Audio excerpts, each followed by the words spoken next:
Hello, good morning, welcome, welcome back. Thanks for joining me. This video is, I'll be shooting it on a new rig that I've got by Small Rig. If any of you have got any kind of recommendations about how to, rigs that, rigs that you can recommend, that would be great. This one seems fine to begin with. It's quite small. But it's okay for a mobile phone, so we'll see how we go with this. I'm not using a microphone, it's just on my mobile phone, so I'll just talk you through each of the kits in this part of the stash. Okay, so this one, the first one in my stash is this B29 Super Fortress by AFX 72 scale. Series 7, whatever that means. Now obviously the boxing is pretty old. It's probably like a 60s boxing, I would say. I did have a later kind of boxing of this. I think it was probably in 1970s one that I was familiar with when I was a kid, and I'd always wanted to build them. When I saw it in a model shop in Bromley, I was really kind of excited to see it, and I bought it, but not realising that somebody had already started the kit. And I hadn't noticed in my eagerness and enthusiasm to buy it that it was in the already started section of the model shop. So when I got it home, I was quite disappointed. And it took me a while to kind of build up the not the courage, but certainly build up the desire, I suppose, to kind of continue with what somebody else had started. And I decided to buy another kit. And in fact, the one that had been started, I took it to pieces and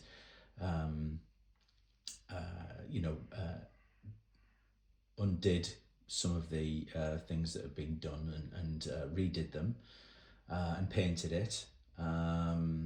And I found that it was, even though it was a very old kit and an old moulding, and the plastic kind of by today's standards, there was no comparison. I mean, it was very kind of primitive in comparison. But having said that, it was a lot of fun to build. I was surprised about how much fun I had building it, and I managed to stick it together quite nicely. I mean, obviously it's got kind of raised rivets and things like that, and it's quite hard to kind of turn it to something that it really is as a nice kit. But it was a lot of fun. It's got working wheels and bomb bays and things like that. It's nowhere near as good as I imagine the Academy kit seems to be, which is a much more recent kind of moulding. And yeah, I really wanted a kit that was unbuilt, and when I've got this one, I opened the box and found out that obviously the parts were all there. Let's just open the box for you. The parts were all there, but the fuselage was quite warped. So I've bagged up all the loose parts, and as you can see, yeah, I mean, I've stuck that together to try and get it to kind of conform. I mean, I'm probably never going to build this, but I just think it's nice to have in the stash, particularly with such a beautiful, with such beautiful box art by, I think, is it Roy Cross? Which is amazing, isn't it? Really amazing box art. I mean, the box art was the thing that made me want to build models when I was a kid and buy them. And that's kind of what drew you in. Yeah, I mean, it's a beautiful. You can see it's a bit worse for wear, but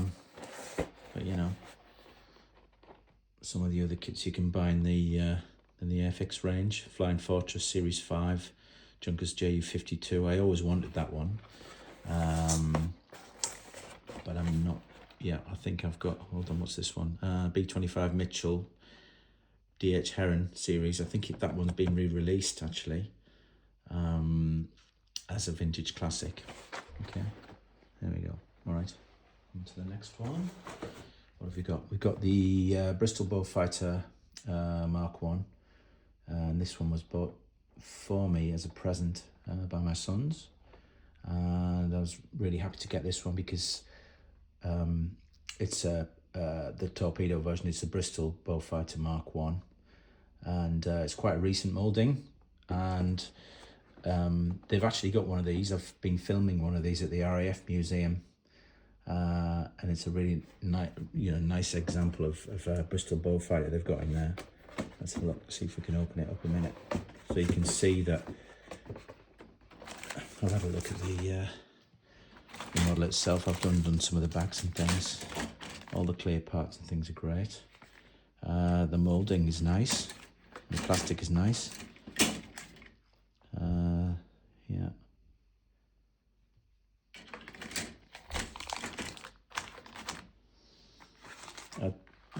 We'll see. Anyway, got the instructions and the decals in there.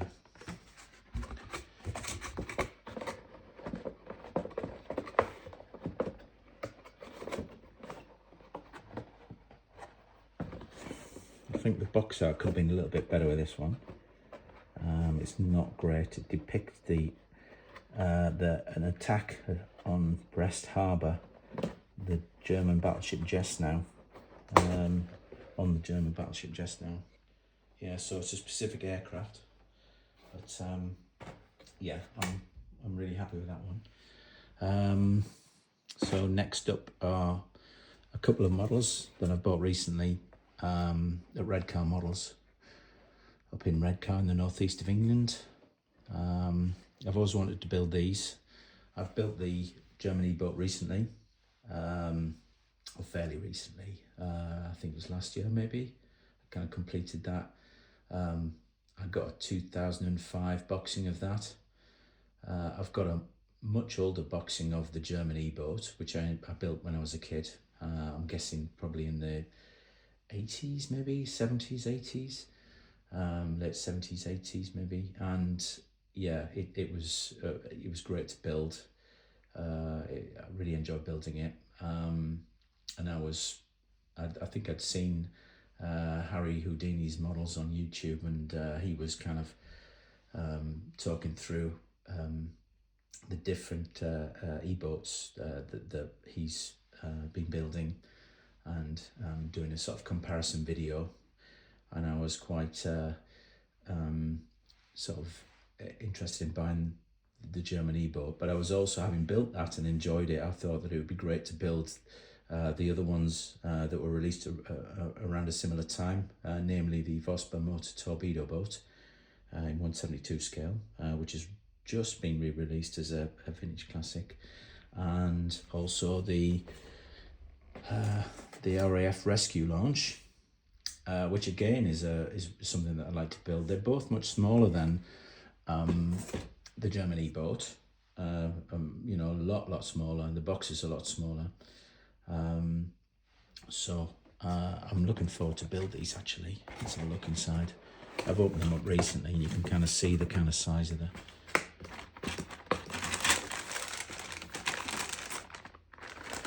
the holes are quite small. I mean, I'd say that the Vosper motor torpedo boat, I mean, the hull is probably half the length of the German E-boat. So this was a much smaller boat. And then this one, the RAF rescue launch. Yeah, $24.99 I think is a good price. They shouldn't really be charging very much for vintage classics anyway.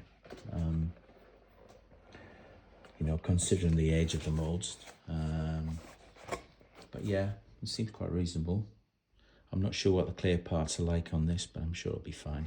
I'll stick it together and paint it and do the best job I can on it. Right, let's have a look. Next up, this one. Right, okay. So this one, I love the box art on this. It's by a company called Sweet Aviation Model Division, apparently. And I first saw this kit in a shop in Japan, in a part of Tokyo that's called Shimo Kitazawa. It was in the hobby shop Sunny, it was called, and hobby shop Sunny is probably one of the best model shops I've ever been in. Really good, an amazing variety of kits in there. lots of the latest kits, but also some of the you know, older Japanese kits as well, or harder to find Japanese kits. It was an amazing model shop.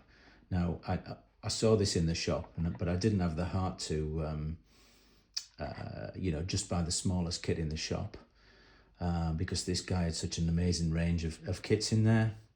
And this one I just remembered for some reason. The box art kind of stuck in my mind. It's a Nakajima A6M2N Type 2 float plane fighter. I've got the Tamiya version of this one and I've built it, and it's a great kit. I think it's got a pilot as well, really good. I've also bought the Edward Overtrees. You know, I'm hoping to build that one. I think it's a subject that really interests me. So yeah, I didn't have the heart to buy the smallest kit in the shop, bearing in mind that I wanted to buy all the other kits in there. So when I got back to the UK, after a couple of months, I guess, I found it online and found it in a maybe Plaza Japan or the Hobbylink Japan website, or maybe another website, I can't remember now, but I bought two of them. And they weren't very expensive. I mean, it's 144 scale, so tiny. You get two kits in the box. It's really nicely molded. Obviously, anything Japanese, there's an attention to detail there that you don't always find in other manufacturers' kits until, I guess, more recently. Okay. Well, okay. So this one, wow, the Cobra H1G Cobra late production. I'm not sure why I bought the late production version. I think, again, possibly because of the box art was more interesting and kind of dynamic than the box art for the early version. I may get the early version as well, actually. But these, yeah, it was a subject that really interests me. And I've got an Academy Viper, I think it is, in 1/35th scale, so a scale that's slightly smaller than that. I'm kind of stalled building that one at the moment. I've got to fit the canopy, but yeah, again, a very enjoyable kit. That's a much more, well, no, both are modern kits. Let's be fair. I guess the Academy one is kind of riveted. I don't think this one is riveted. But it's a much bigger scale, and you can get lots of aftermarket for it. But yeah, really looking forward to build this one. Obviously, it's I've got a bit of an interest for whatever reason in Vietnam War era aviation, and I guess I've been interested in that since maybe lockdown. You know, maybe 2020. Yeah, I just got really interested in the subject and started buying models. I mean, I haven't really been modelling, well, I haven't started modelling again. Yeah, so for about 35 years. So I took a break of about 35 years before I started modelling again. And obviously that 2020 was the time when lots of people kind of got back into modelling. So let's see what else we got. Another couple of Vietnam era models or aircraft. The OV-10 Bronco. Yeah, I mean, I love this airplane. It's fantastic. I did actually buy the Kitty Hawk. I think it was the Kitty Hawk 1/32nd scale Bronco. After I've actually got two of these ICM Broncos, which are very good kits, and you know, recent releases compared to the other ones, which were pretty ropey, I think. So yeah, I bought the Kitty Hawk one, and when it arrived, although it arrived very quickly, I got it on AliExpress. It arrived very quickly. It was packaged nicely. It looked like somebody kind of jumped on the box or something like that. But obviously, when I opened the box, and had a look inside at the sprues and the clear parts in particular, because they're pretty critical, you know, in a model like the Bronco, because there's so much kind of canopy there. In fact, the front windscreen, this bit here, it had a great big crack in it, and largely due to the way that the clear parts have been moulded with something, although they've been moulded nicely and clearly, there was something that was kind of sticking up that I'm guessing allowed the injection moulding to be successful. But the problem is this bit that was kind of sticking up had impacted the front of the cockpit and cracked it. So it would have been unusable, and I had to kind of return it in the end, which is a bit of a shame. I know that kit from Kitty Hawk is a bit of a dog, apparently, and really difficult to put together. But I mean, there's the scale of it. Yeah, I'm really interested in this subject, and I would make, you know, I'd love to make a 1/32 scale kit of this. But certainly not. I won't be buying that one again. Hopefully somebody else will come up with a bigger version of the Bronco as well. They're actually, yeah, I mean, it's an amazing aircraft, and supported troops in Vietnam in contact, special forces, and you know, close air support in a close air support kind of mission, and yeah, really good. Right, I love the box art on this as well. Fantastic. What else we got? Plenty here. So this one, let's look at this one first. Yeah, so this is the 88mm gun and tractor, vintage classics. I've got a couple of these. I've actually built a couple of these. It's a really nice kit. The tracks on them are kind of rubber tracks. I mean, it's only one. What's it say? 1/76 scale. Okay. So I thought for some reason it was 1/72 scale, but they do vary the scales a little bit, don't they? Yeah, this is a Roy Cross. You can see his kind of signature on there. Yeah, I mean, great artwork. I mean, great kit, really. And the only thing that isn't too great about this kit are the tracks, which are kind of rubber and quite difficult to kind of put together.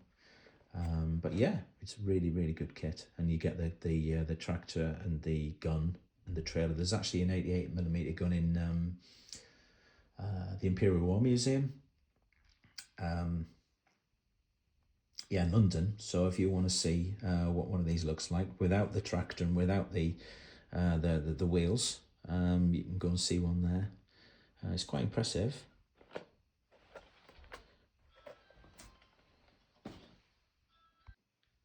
Okay, just started filming again. Just had a knock at the door from the neighbour. So yeah, back to the models. Right, got a couple of interesting ones here. Hold on, let's try this. That to there, to there. And hopefully that's much better. Yeah, okay. So yeah, I've got a couple of Hell Air kits here, and yeah, I got them for Christmas. I asked for them.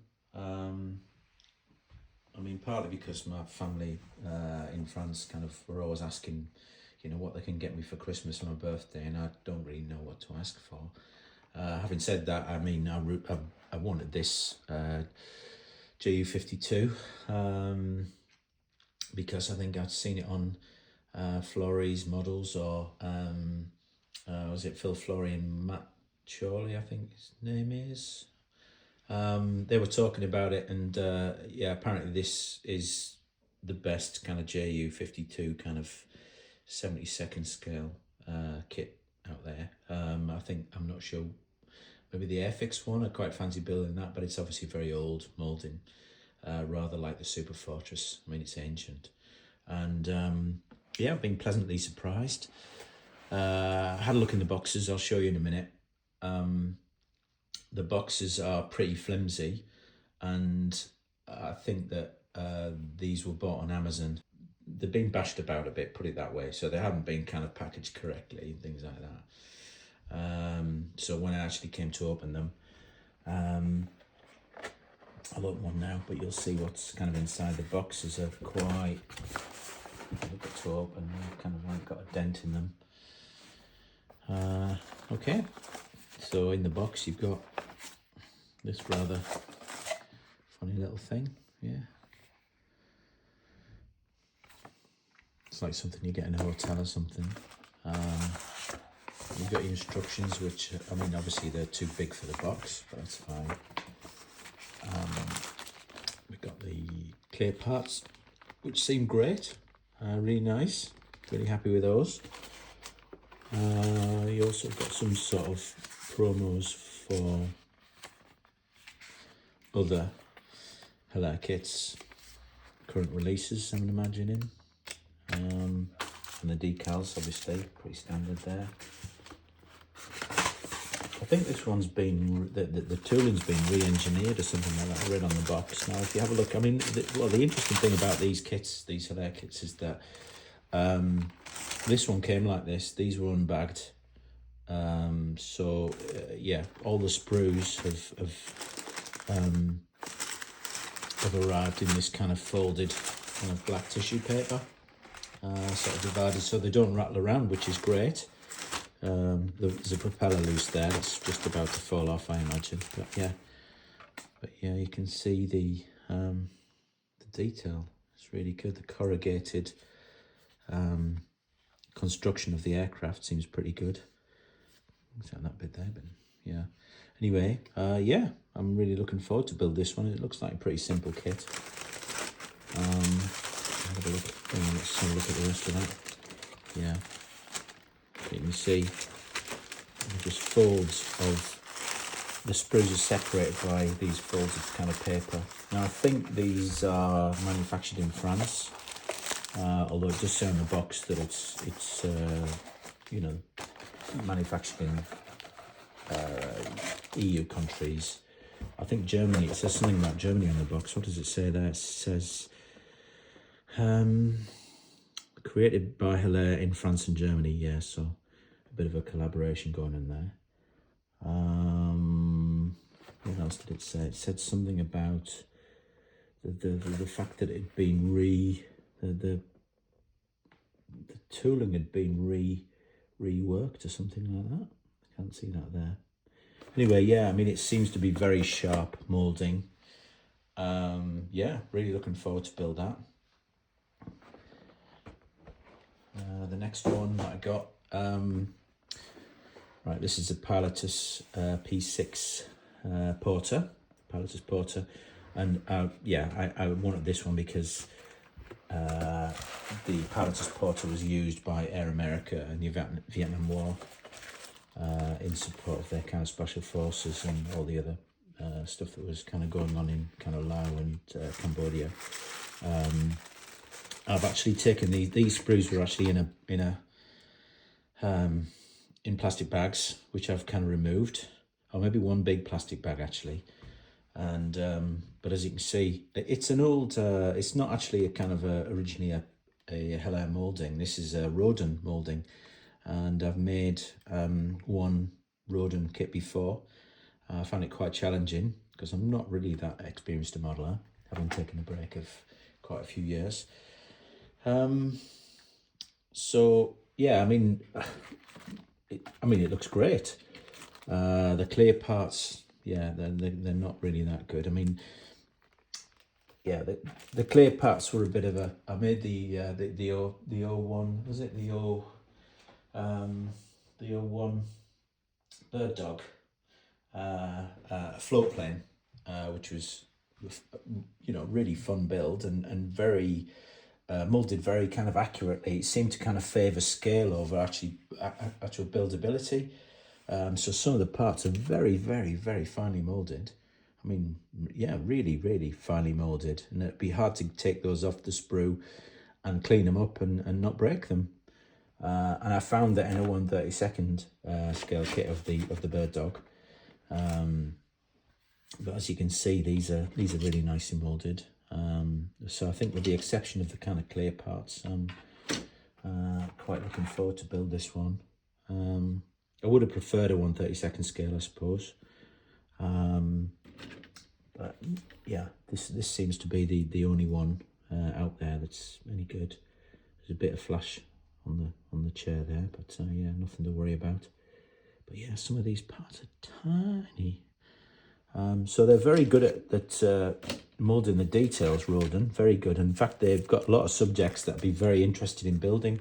And another reason that I went for the Hell Air version of of this particular aeroplane is because I was hoping that the plastic would be different, because the plastic on the bird dog was quite brittle. The plastic on this kit seems to be a lot better, not quite as brittle and and it seems to be yeah. I mean it seems good. It seems, yeah. I mean different, darker. Seems a bit. The plastic seems a bit harder.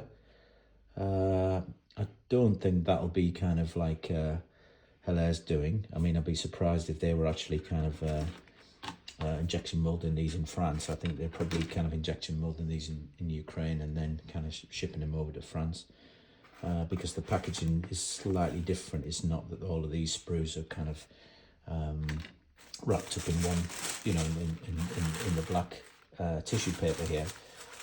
They were actually bagged as well, so I think they probably came from Ukraine and then were sort of packaged and what have you in maybe Germany or France. But yeah, looking forward to build that one as well. So it's a little bit more complicated than the Ju-52, quite a few more parts as well by the looks of it. Yeah, so it's got about 50 more parts than the Ju-52.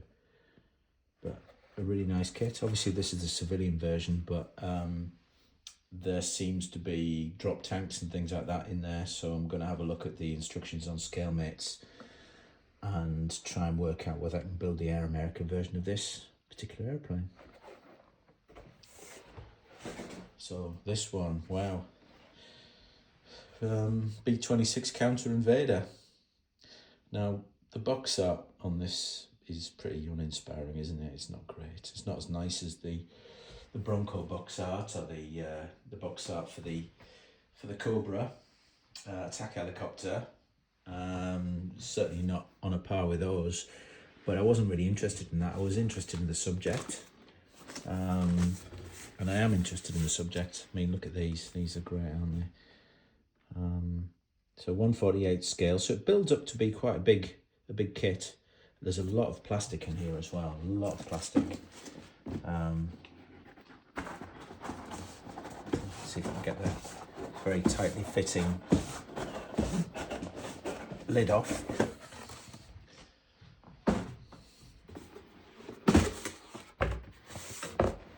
Right, here we go.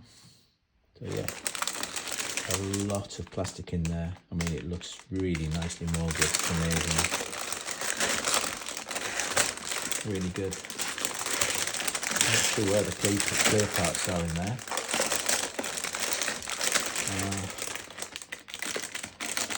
Have a look.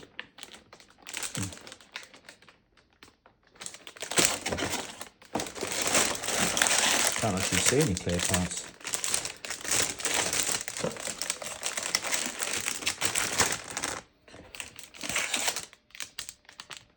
Oh yeah, they're all bagged up as well, so they're protected.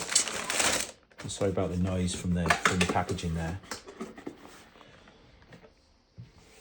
And finally, we've got the Stuka Ju-87G Cannon and Vogel by Hasegawa, 1/32 scale kit. Again, I got this quite cheaply. I think I probably got it from one of the Japanese websites that I used to shop on, I guess until recently. I mean, the shipping prices have really gone up recently, haven't they, in the last couple of years, to all, you know, almost makes it not worth buying kits, even though the kits from Japan are very reasonably priced. Once you add the shipping, then it really puts the price up. So but I really fancied this one. It seemed to be a very good price. I know it's quite an old kit. I mean, not as old as the Airfix 1/24 scale one that Airfix released, I think, last year as a vintage classic.